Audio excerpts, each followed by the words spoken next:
Assalamualaikum warahmatullahi wabarakatuh. Selamat jumpa lagi sahabat Inner dimanapun berada. Kali ini Inner akan menyajikan tutorial tentang mudah membangun bangunan 3-4 lantai. Inner memang beda dengan yang kemarin karena Inner punya suatu background seorang arsitek, tahu tentang sedikit struktur, juga tahu tentang sedikit lingkungan. Tapi untuk baiknya tetap kalau bangun tetap kita konsultasikan pada ahlinya bagaimana strukturnya yang baik dan benar dan ukurannya. Modal yang pertama harus kita punya selang untuk mengetahui mengukur secara water pass. Selain juga kalau bangunan pakai teodolit.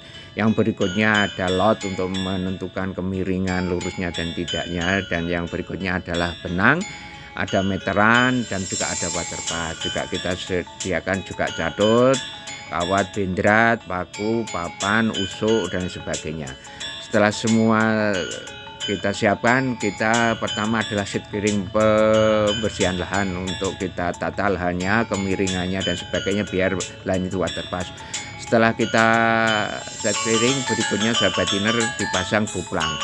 Buplang ini untuk menentukan as-asnya, siku dan sebagainya, juga untuk menentukan leveling water pass suatu permukaan lantai. Setelah ada titiknya baru kita ngawali penggalian fondasi seperti ini sahabat Inner. Pondasinya kita awali untuk pondasi footplat yang sering disebut para tukang cakar ayam. Cakar ayam itu untuk shop itu, kalau pondasinya footplat atau plat setampat. Setelah galian ini, dalamnya seberapa sahabat Inner? Galiannya dalamnya ya kira-kira 1 sampai 120 cm sampai tanah keras intinya. Kalau tanahnya nggak keras perlu ada treatment atau perbaikan tanah. Setelah tanah keras selesai baru kita awali untuk membuat lantai kerja atau floor, atau pakai beton rabat. Beton rabat itu artinya beton yang tidak bertulang. Tebalnya berapa sahabat Inner? Ya 5-8 cm. Kita floor seperti gambar di bawah ini. Nah, setelah floor kita ratakan. Setelah keras nanti kita siapkan sambil menunggu tenaga untuk mempersiapkan penulangan untuk merakit tulangan besi untuk pembuatan rangkaian fondasi beton bertulang atau footplat. Nah, seperti ini sahabat Inner. Besinya nggak usah gede-gede, ukurannya cukup besi polos, ukurannya 12 gemuk.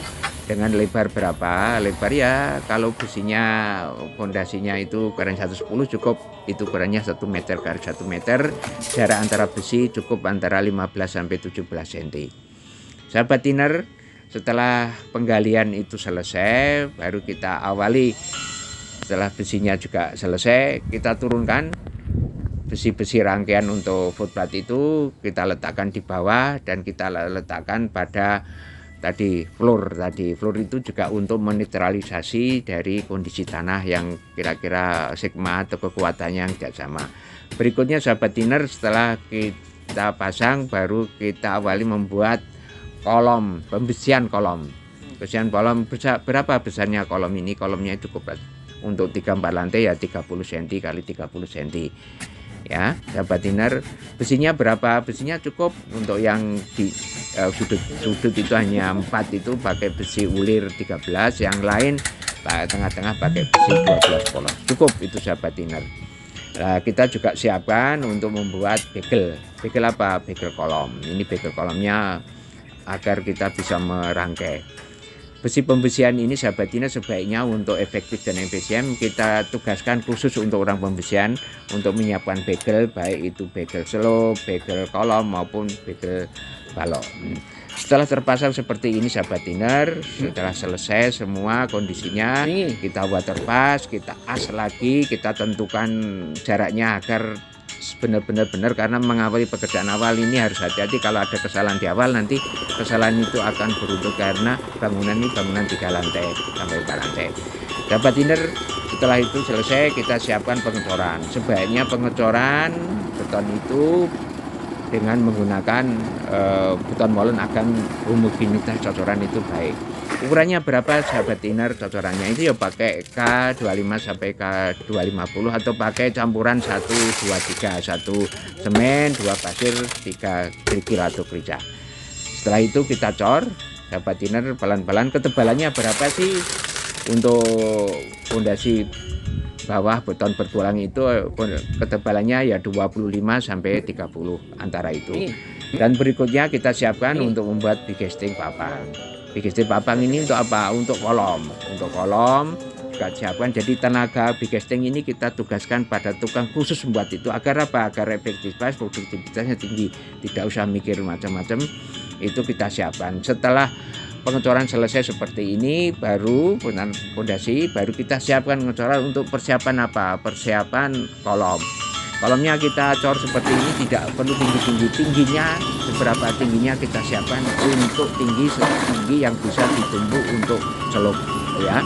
Semua pekerjaan ini celup semua yang ada di fondasi itu kita cor untuk seperti dapat thinner tingginya seperti ini. Untuk semua celup harus kita juga wajar pas lagi agar apa? Pekerjaannya itu efektif, efisien dan lebih cepat.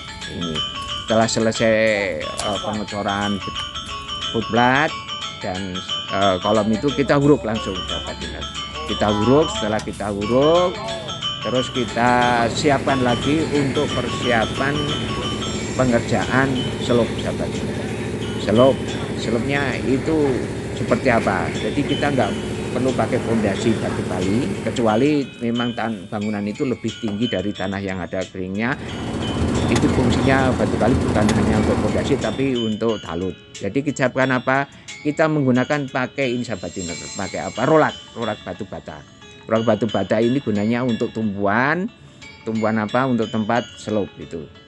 Ya, sahabat thinner, setelah rolak itu selesai seperti ini, sahabat thinner, kita siapkan untuk pekerjaan pembesian selupnya.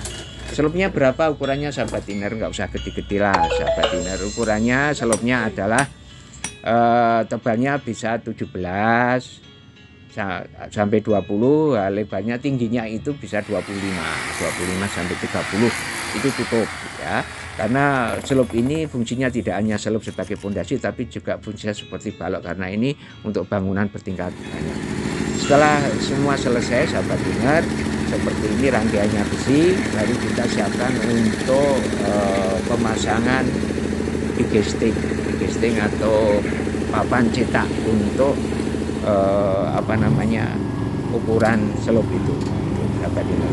Jadi setelah terpasang seperti ini, sahabat thinner, pelan-pelan. Nah, ini kalau untuk pekerjaan ini ada pekerjaan stek untuk persiapan tangga. Biar apa? Biar lebih ngirit lagi, jangan sampai membuat kita pondasi bongkar lagi untuk tangga. Setelah terpasang seperti ini, sahabat thinner, besinya besi celup itu kita pasang bigesting. Kita pasang bigesting seperti ini semua, sahabat thinner.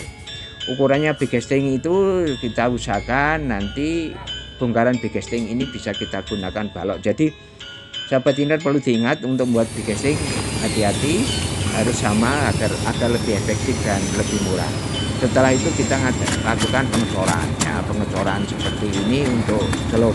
Sebaiknya kita cocoklah kepada besi ini agar apa? Agar kepadatan pengecoran itu baik, benar dan bagus. Akhirnya apa? Kekuatan beton celup itu akan maksimal. Sahabat thinner, setelah kira-kira 3 sampai 4 hari langsung aja kita copot, gak masalah.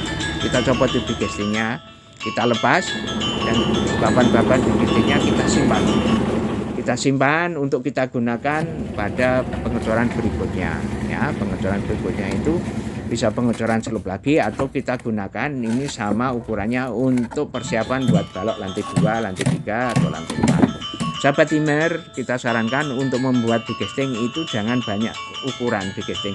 Lebih baik bigesting ukurannya sama, baik itu celup, balok, kan gitu.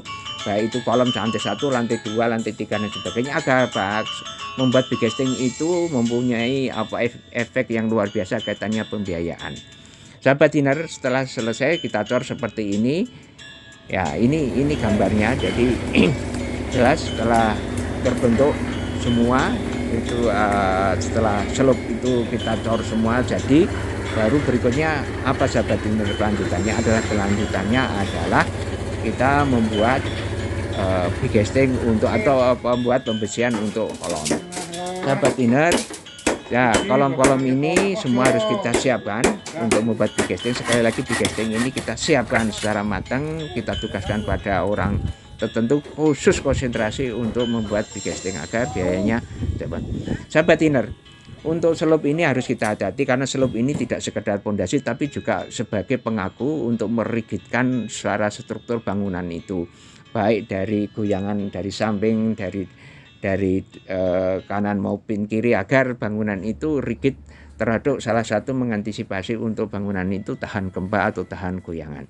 Setelah itu kita siapkan bigasting untuk pemasangan kolom, sahabat Thinner. Nah, kolom-kolom ini tingginya sementara memang kita sesuai dengan memakai bigasting dengan ukuran papan bigasting atau pakai triplek dengan ukuran bisa antara 9 sampai 12 mm atau 0,9 cm sampai 1,2 cm. Nah, ini pakai seperti ini, sahabat Thinner. Kita pakai sementara ini tingginya saja dengan tinggian 2,4. Terus berikutnya kita tambah. Nah ini, sahabat Thinner, untuk bigasting sebaiknya jangan langsung buang. Ini kita copot, kita gunakan lagi sampingnya. Untuk apa? Untuk lebih ngirit. Setelah 3 sampai 4 hari, setelah kita yakin agak keras, kita copot itu bigastingnya pelan-pelan agar jangan sampai kolom itu goyang. Kalau sampai goyang itu nanti akan mencederai dan akan menjadi kekuatannya itu lemah karena keterikatannya dengan struktur yang di bawah lepas. Sahabat Thinner, setelah jadi semua kolom-kolom itu kita lepas seperti ini, sahabat Thinner. Jadi kekuatannya betulnya berapa? Ya sampai K25, K250 itu sudah cukup. Kalau kecampuran sekali lagi pakai 1 semen, 2 pasir, 3 kerica, itu sudah sangat bagus. Setelah selesai, sahabat Thinner, semua kita ngecor kolomnya sudah kita lepas, dan kolom ini sudah kita cor lagi di atasnya. Tingginya berapa? Tingginya kolom ini adalah sesuai dengan kira-kira tumpuan balok. Jadi tumpuan balok kita buat terpas, tumpuan balok untuk memudahkan. Setelah tumpuan balok semua selesai, baru kita awali membuat pekerjaan untuk pembalokan. Nah, kita pasang bigasting seperti ini, sahabat Thinner. Cepat sekali kalau kita memang ada satu perencanaan yang baik, satu antisipasi yang baik, koordinasi yang baik, pekerjaan akan cepat. Demikian, sahabat Thinner, yang bisa kita sampaikan untuk tahap ini. Kemudian akan tahap berikutnya, mudah-mudahan bermanfaat. Tunggu pada kesempatan lain. Tolong bisa di-subscribe, like, komen, dan juga bisa konsultasi atau jawab tentang bangunan. Demikian kurang lebihnya. Wassalamualaikum warahmatullahi wabarakatuh.